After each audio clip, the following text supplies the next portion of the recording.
अस्सलाम वालेकुम व्यूअर्स, उम्मीद है आप सब खैरियत से होंगे। हमारा आज का टॉपिक है cardinality of relationships in ER model. इससे पहले लास्ट लेक्चर में हमने रिलेशनशिप्स की टाइप्स के ऊपर बात की थी, one to one, one to many, many to many, और उनकी जो डिग्री थी यूनरी, बाइनरी और टर्नरी रिलेशनशिप्स पे बहुत डिटेल में बात की थी। और आज हम कार्डिनलिटी को देखने जा रहे हैं कि क्या होती है और रिलेशनशिप्स में इसका क्या रोल होता है। कार्डिनलिटी को जानना क्यों जरूरी है कि इसलिए कि डेटाबेस के अंदर जब हमने अपना डेटाबेस का डिजाइन बनाना होता है तो वहां पे कार्डिनलिटी बहुत इंपॉर्टेंट रोल प्ले करती है। किस तरह से? हम जानते हैं कि रिलेशनशिप में जो एंटिटीज की पार्टिसिपेशन होती है या जिस हवाले से वो कनेक्ट करती हैं एक रिलेशनशिप में, वो वन टू वन हो सकती है, वन टू मैनी हो सकती है, मैनी टू वन हो सकती है, या फिर मैनी टू मैनी हो सकती है। अब इसके अंदर ये जानना हमारे लिए बहुत ज़रूरी है कि एक रिलेशनशिप की अ, अगर फॉर एग्जांपल बाइनरी रिलेशनशिप है तो उसकी दो साइड्स हैं, तो लेफ्ट साइड और राइट साइड। तो लेफ्ट वाली साइड या राइट वाली साइड में जो एंटिटीज पार्टिसिपेट कर रही हैं, चाहे वो वन टू वन है, चाहे वन टू मैनी है, चाहे मैनी टू वन है, तो उनकी बेसिकली वो मैक्सिमम और मिनिमम उनके कितने इंस्टेंसेस हो सकते हैं। तो ये जो मिनिमम और मैक्सिमम वैल्यू जो उनकी हो सकती है कि एक रिलेशनशिप के अंदर लेफ्ट साइड वाले मिनिमम इतने इंस्टेंस हो सकते हैं और राइट वाले इतने हो सकते हैं, और इसी तरह राइट वाले मैक्सिमम इतने हो सकते हैं और मिनिमम इतने हो सकते हैं। तो दोनों साइड का ये जो मिनिमम और मैक्सिमम वैल्यू है उस कनेक्टिविटी की, वो कहलाता है कार्डिनलिटी ऑफ अ रिलेशनशिप। इससे हमारा डिजाइन बेहतर हो जाता है और हमें ज्यादा क्लैरिटी मिल जाती है कि एक्चुअल जो पार्टिसिपेशन हो रही है किसी भी रिलेशनशिप में एंटिटीज की, प्रीसाइजली वो मैक्सिमम और मिनिमम क्या होगी, उसकी अपर लोअर लिमिट क्या होगी। तो formal definition is, it specifies the number of instances of one entity that can be associated with each instance of the other entity। अभी आगे चल के इसको और भी एग्जांपल्स के साथ डिटेल में समझेंगे। सो नेक्स्ट इज कि कार्डिनलिटी हमारे पास मिनिमम और मैक्सिमम दो तरह की होती है। अब मिनिमम, जिस तरह हमने बात की कि मिनिमम कार्डिनलिटी हमारे पास है कि एक एंटिटी के दूसरी एंटिटी के साथ मिनिमम कितने इंस्टेंस हो सकते हैं। तो और मैक्सिमम इज कि एक एंटिटी के, चाहे वो लेफ्ट साइड वाली है चाहे वो राइट साइड वाली एंटिटी है रिलेशनशिप की, उसके अपोजिट साइड के साथ मैक्सिमम कितने इंस्टेंस कनेक्ट हो सकते हैं या उस रिलेशनशिप में पार्टिसिपेट कर सकते हैं, तो वो कहलाता है मैक्सिमम कार्डिनलिटी। अब अगर जो मिनिमम कार्डिनलिटी है, वो मिनिमम कार्डिनलिटी की वैल्यू जो है मिनिमम यानी वैल्यू जीरो हो जाए, तो इसका मतलब है उस एंटिटी के लिए रिलेशनशिप ऑप्शनल बन जाता है कि हो सकता है वो उसमें रोल प्ले करे, हो सकता है ना करे, डिपेंड्स अपॉन द सिनेरियो। और अगर मिनिमम कार्डिनलिटी वन है कि मिनिमम उसका एक इंस्टेंस लाजमी होगा रिलेशनशिप में, तो वो उस एंटिटी के लिए रिलेशनशिप मैंडेटरी बन जाता है। और इसको हम बेसिकली एक लिंक के साथ शो करते हैं रिलेशनशिप को। अच्छा, अब यहाँ पे कार्डिनलिटी हमारे पास तीन तरह से रिप्रेजेंट की जाती है। तो अगर तो हमारे पास मिनिमम कार्डिनलिटी जो है वो जीरो है, तो इट मींस रिलेशनशिप ऑप्शनल है।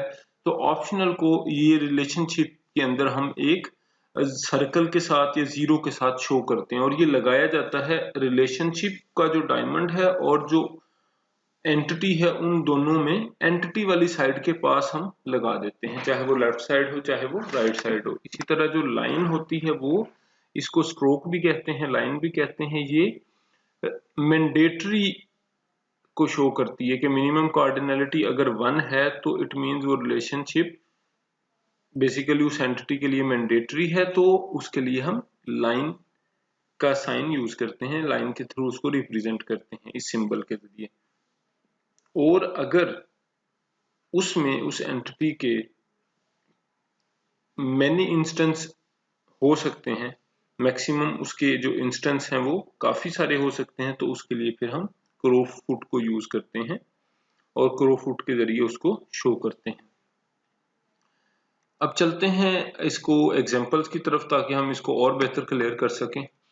तो सबसे पहले बात करते हैं मैंडेटरी वन की, यानी असल में इसके ऑप्शंस बन सकते हैं कि हमारे पास मैंडेटरी जब भी रिलेशनशिप होगा तो उसमें मिनिमम वैल्यू 1 होगी। तो अब फॉर एग्जांपल एक रिलेशनशिप में एंटिटी है, एंटिटी 1 है, वो मैंडेटरी रिलेशनशिप बना रही है और उसकी मिनिमम वैल्यू भी 1 है। तो यहाँ पे आप देख सकते हैं कि हमने यहाँ पे सबसे पहला जो ये हमारे पास रिलेशनशिप वाली साइड से देखना है हमने कि जो R1 रिलेशनशिप वाली साइड से एंटिटी साइड पे जाएंगे तो सबसे पहले वाला शो करेगा मिनिमम कार्डिनलिटी को और उसके साथ वाला शो करेगा मैक्सिमम कार्डिनलिटी को। तो मिनिमम भी 1 है तो रिलेशनशिप इज मैंडेटरी, तो उसका ये 1 आ गया, और मैक्सिमम भी 1 है तो उसका भी 1 आ गया। तो हमारे पास दोनों 1 1 हो गए। अब फॉर एग्जांपल रिलेशनशिप में मिनिमम भी 1 है लेकिन मैक्सिमम वैल्यू मैनी हो सकती है, ज्यादा हो सकती है। ये सेकंड एग्जांपल में तो ये देखें मैंडेटरी मिनिमम 1 है तो यहाँ पे स्ट्रोक का साइन आ गया, लाइन आ गई, और मैक्सिमम जो है वो मैनी हो सकता है तो यहाँ क्रो फुट आ गया।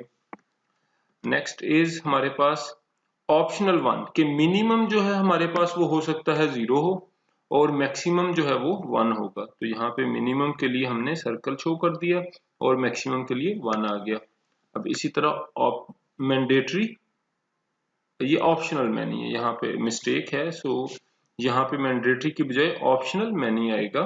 तो इट मींस ऑप्शनल है रिलेशनशिप, हो सकता है वो एंटिटी पार्टिसिपेट करे, एंटिटी 4 है वो इस R4 रिलेशनशिप में हो सकता है पार्टिसिपेट करे, हो सकता है ना करे, तो मिनिमम वैल्यू 0 होगी अगर वो पार्टिसिपेट नहीं करती। तो हमने इसको सर्कल से शो किया, और मैक्सिमम वैल्यू मैनी हो सकती है तो उसके लिए हमने यहाँ पे क्रोफूट के थ्रू इसको रिप्रेजेंट किया है। तो ये हमारे पास 4 एग्जांपल्स आ गई मिनिमम और मैक्सिमम के कॉम्बिनेशंस की। अब आगे चलते हैं फर्दर एग्जांपल्स की तरफ।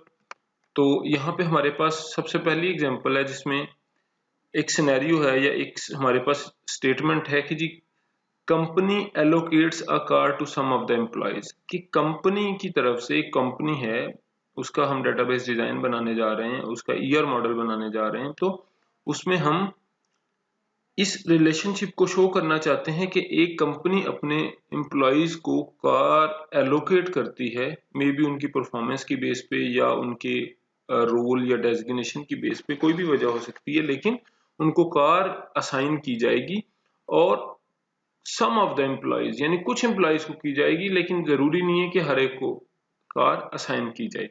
तो इस रिलेशनशिप में देखें हमारे पास रिलेशनशिप बन गया employee is allocated a car, employee is allocated a car, या इसको अगर मैं राइट साइड से a car is allocated to an employee, दोनों तरफ से हम इसको व्यू कर सकते हैं।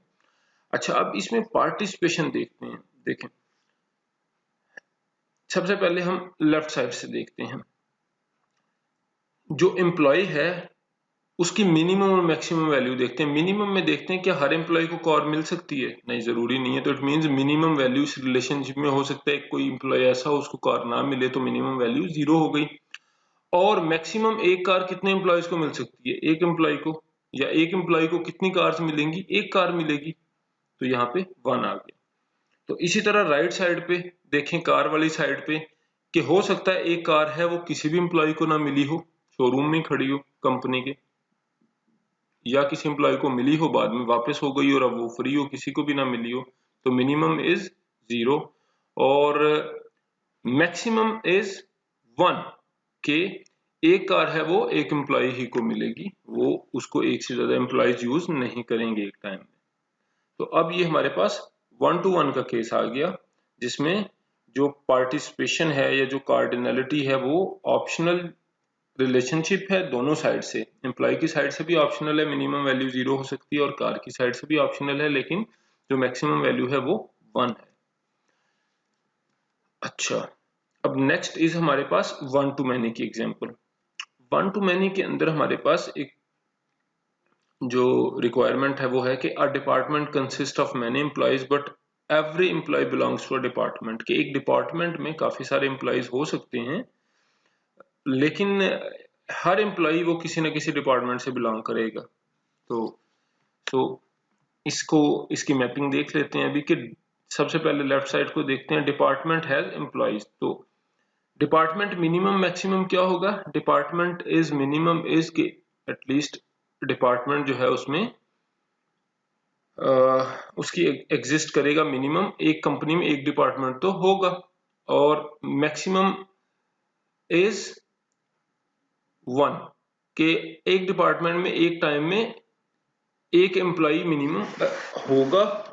और जबकि राइट साइड से देखा जाए तो राइट साइड से हमारे पास जो नजर आ रहा है वो ये है कि जो एम्प्लॉय वाली साइड है, एम्प्लॉय वाली साइड में हर एम्प्लॉय मिनिमम किसी ना किसी डिपार्टमेंट से तो बिलोंग करेगा, तो वो 1 आ गया।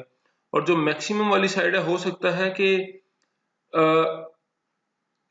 एक एम्प्लॉय जो है वो एक डिपार्टमेंट से बिलोंग करे, लेकिन एक डिपार्टमेंट में मल्टीपल एम्प्लॉय हो सकते हैं। तो एम्प्लॉय वाली साइड से मल्टीपल एम्प्लॉयज बेसिकली एक लेफ्ट साइड के एक डिपार्टमेंट के साथ बिलोंग कर सकते हैं। तो ये बन गया 1 to many। और इसमें एम्प्लॉय वाली साइड पे चूंकि many employees can belong to a department, तो एम्प्लॉय की पार्टिसिपेशन जो मैक्सिमम है वो क्रोफूट के साथ मेनी हो गई है, जबकि मिनिमम है वो 1 हो गई है, क्योंकि हर एम्प्लॉय ने किसी न किसी डिपार्टमेंट के साथ बिलोंग करना है। जबकि डिपार्टमेंट वाली साइड से क्या है कि मिनिमम एक डिपार्टमेंट तो होगा, उसमें एक एम्प्लॉय तो होगा, और मैक्सिमम उसमें एक से ज्यादा एम्प्लॉयज भी हो सकते हैं। अब नेक्स्ट इज हमारे पास मैनी टू मैनी की एग्जांपल।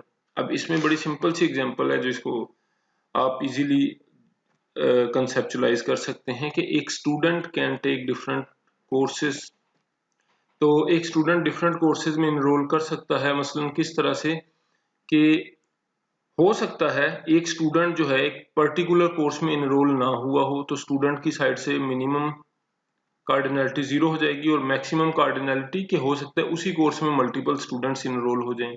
सिमिलरली कोर्स वाली साइड से कि एक कोर्स है उसमें कोई भी स्टूडेंट एनरोल नहीं हुआ, तो मिनिमम 0 हो गया, जबकि मैक्सिमम इज के मल्टीपल स्टूडेंट्स ने उस कोर्स को एनरोल करवा लिया है। तो ये मैनी वाली या मैक्सिमम वाली कार्डिनलिटी हो गई। तो मैनी टू मैनी के सिनेरियो में हमारे पास दोनों तरफ से मैनी मैक्सिमम कार्डिनलिटी मैनी हो सकती है, जिसको हम क्रोफूट के साथ रिप्रेजेंट कर रहे हैं। तो ये बेसिकली कार्डिनलिटी की एक बहुत हाई लेवल पे एक ओवरव्यू था। ये हमें अपने डिजाइन के अंदर किसी भी रिलेशनशिप में मिनिमम और मैक्सिमम जो इंस्टेंसेस होते हैं एंटिटीज के वो बताती है, और इसके जरिए हमारा डिजाइन बहुत सिंपल और बेहतर हो सकता है, और इसको अच्छे तरीके से हम फिर ट्रांसलेट कर सकते होते हैं into the actual database design. I hope आपको कार्डिनलिटी की समझ आ गई होगी, but if you have any questions तो please log your questions into the comment section. We will try to respond as soon as possible. Take